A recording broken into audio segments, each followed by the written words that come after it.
All right, guys. Hey, on Twitter, a young gal messaged me, and she had asked, "What about horsepower? What do tractors cost, and what kind of equipment lineup would she need for a cow-calf operation?"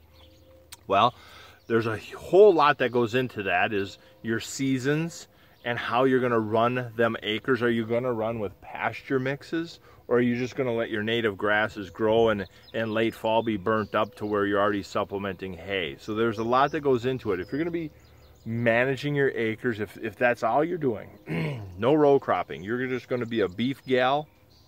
And what I think this is super cool, one that just absolutely made my day, that a 14-year-old girl wanted to learn about beef farming and the equipment side of it. I'm still happy on that. I wish I could win the lottery, because I would take care of me first, and then I would fly out there with the wife, and we would spend some time getting this gal set up. But Maria Clark, I hope this video helps you some. Maria or Mariah, I'm horrible with names, but correct me if I'm wrong. If you're going to be managing pastures with pasture mixes like this, and moving fence lines and handling the cattle a little bit, you can get by with tremendously less equipment, or the same equipment could run a lot of acres. You could do 300 acres. However many cows you have on that 300 acres is up to you and your environment. But if I had a 300 acre, 150, 200 cow-calf operation, I would just be looking in that 120 to 150 horsepower tractor, starting as far back as the early 90s. The early 90s, all major brands, Case IH had the Magnum series, Ford had that 8000 series, the Genesis tractors. John Deere had the 50 and 55 series. That was awesome, and John Deere made a huge step up going into the 6 and 7000. I would go to the 7000 if that was right. And then AGCO had you had several brands. You had the actual AGCO Alice, and you had some good whites still. If budget allowed, and you could get something late model, without a doubt, no questions asked, as a John Deere guy, I would have to say Massey. Nobody does hay better than it. Heston and Massey, or Challenger tractor. Without a doubt, the Massey, I would go to a smaller 7000 series or a more loaded up 5000 series. You're going to overlap that horsepower and compare and see what fits. But the 7600 and 5600 or 77, 57, even the 6, they got the 5, 6, and 7000 series there. Plain and simple, the AGCO CVT on a loader for cattle, there's just zero on the market that is gonna feature for feature that is gonna run next to that tractor. Plain and simple. The Dyna 6 even. The Dyna 6 compared to, you jump in an AGCO with the Dyna 6 with the just convenient little T-handle, or with the multi-function joystick, compared to what Deere and Case, Ford have to offer. They don't have anything to offer that can really feature and compete with the Dyna 6. Deere's, you jump in, they got that one big shift lever with the high-low on it, and it feels very disconnected from the transmission. You got a lot of dash space taken up for your ranges for that lever.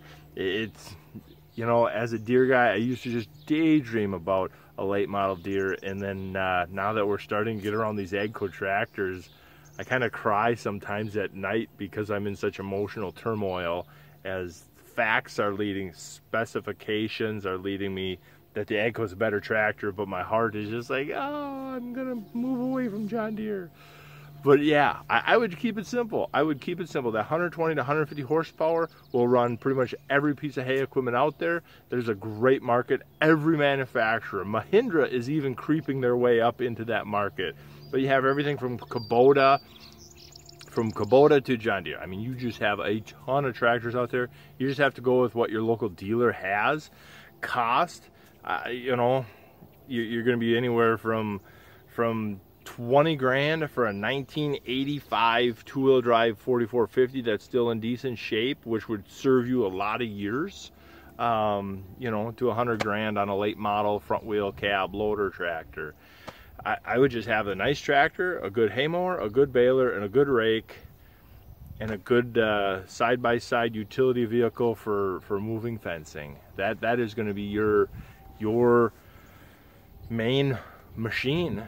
Would be a quality ATV or UTV. The tractor, you're gonna, you know, if you're gonna be doing pasture mixes like this, that's gonna be a tremendously more efficient use. But then to manage them, you're just gonna be moving creeper fences. Alberta Conservation and Forestry channel on YouTube. That is a fantastic one as a young beef person to get into. They make awesome videos detailing how to teach the cattle. You know, you got to teach the herd how to swath grade, or how these guys swath graze, or they bale graze. They teach the herd how to lick for snow, so you're not having to spend so much time with watering. But if you're not in a snow climate, then it kind of don't matter. Minimalistic on shelters, just teaching the cows how to be out there and be cows, and you just move the fence so they can keep being cows. It is an awesome channel with great resources. The guys watching this video, throw in your 2 cents of links to information for this young gal. Let's just flood her with information.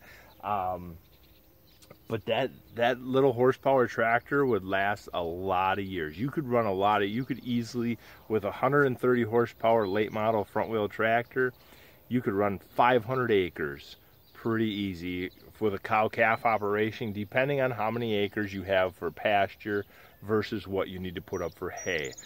If you got 500 acres and only 400 is pasture, and the other only 100 is pasture, and all the other 400 you're trying to put up quality hay, then you're going to be looking for help too, and whatnot. But if you got 200 acres and you're running 50 to 100 cows, you're going to be putting up minimalistic hay if you're rotating stuff like this, which makes the cost that much less. You know, it isn't that scary. I think beef is one of them great things that you get into. In all honesty, to get into a cow-calf operation, the 40-20 could do 200 acres with 100 cows or 50 cows, without a doubt. You'd have an old, like we got an old 1600 mower conditioner. You get an old mower conditioner like that, the 40-20, and an old John Deere 435 or 535 round baler with a 148 loader and a 3-point spear. It'd be slow, but you'd have less. You could buy the tractor, the mower. Let's jump the tractor to a 4430, so at least you had an air-conditioned cabin and just a little more tractor under you. You know, you could have the tractor, the mower, the baler, all for 30 grand or less on a couple 100 acre with 100 cattle. That's more than enough. And like I said, depending on your climate, if you're in Florida, if I lived in Florida, I don't know if I'd even own a tractor other than to pull a drill, a no-till drill, to keep reseeding pastures. Because you just do this. Look at the tonnage that's out there versus this behind me here by the fence. That's what all the regular pastures look like. Well, in another 2 weeks, they're going to be supplementing feed already, so they're going to be starting a tractor. If I lived in Florida, I don't know if I'd have a tractor. You just move the fence across all 200 acres and just, you'd only need it to seed pasture. But where we're at, we don't have that option. I am going to try to learn winter grazing someday, but so your environment plays a lot. What's your budget, you know, that kind of stuff. You can get into it cheap. Be careful on some of them older tractors. You know, you don't want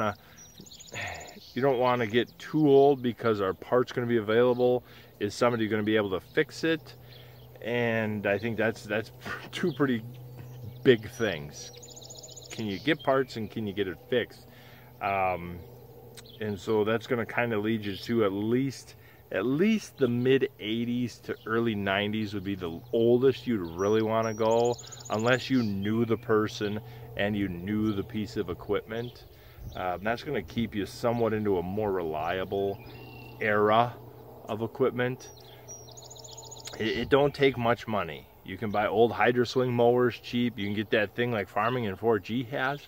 How freaking sweet is that, with them 2 sickle bars that just flop down and he just cuts? But maybe your environment where you're at won't allow your hay to dry like that. But then we turn back to, again, good proper management. You're pretty minimalistic on what you're going to be baling up, but you always want to bale something up because you never know how your winters are going to be and what your feed stocks are going to be for the next year. So it'd be nice to get to the point where right off the bat, I guess I would be rolling up hay, and maybe that includes hiring the neighbor to do it at first on shares. You know, he cuts and bales, and you know, he gets 2/3 or 3/4, and you get 1/3 or 1/4 of the hay. But get yourself some bale inventory stockpiled and under shelter right away, or under tarps, and that way you always have something on reserve if you ever hit a drought year or a bad snow winter. There's a whole lot of management that goes into deciding what tractors you want, what you can afford, and what you need. But we've opened this dialogue with you, and you're 14. You've got time, which is awesome. I would get the pastures seeded. I would get the cows rolling. I would just be very patient on the equipment side. Look at all the older neighbors that are around you that might be retiring, that might have one piece or another to pick up, and then, like I say, that the Alberta Conservation and Forestry channel, definitely watch them videos, and then ask. You've always got me here to ask other people to get back to you on information. But yeah, I don't know what more to say. Again, keep the conversation going below, guys. Throw links of information in and help the gal out with your own personal experience and advice of, well, I used to do this and now I do this, and blah blah blah blah. We used to do grass pasture, now we do this, and it's awesome. Thanks for watching.